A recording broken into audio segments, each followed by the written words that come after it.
Kay nag-crave kog tilaog nga mais, so may palit ko gahapon og mais sa wet market. So morning ako na siyang giluto sa akong panuto. So before that, ato siyang hugasan. And then, when nagpabukal na kong tubig, so ako na siyang gihugasan. Dahil yung pagkabukal na sa tubig, ako na siyang gilunod. Para maluto na siya mga 15 minutes na kami siya giboil. So, pangkitan ako sa gi-check. Dahil humot na kayo siya. Dahil after 15 minutes, luto na siya.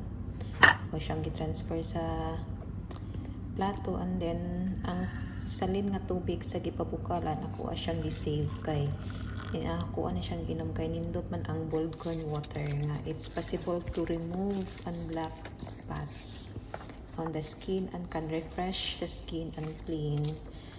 So pag human kaluto, ako ang gipagawas ang kong alagang liro sa untong tutok, init kaayo. So after that, nali na ko then before kami sulod sa balay, akong gi-check ang mailbox. So kaya itugon ako nga mga time to time ko nang tanawan ang mailbox para i-check ang mga mails.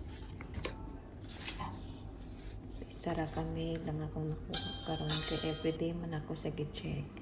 So after that, naniudto na ko, and then si bugnaw na nga ako ang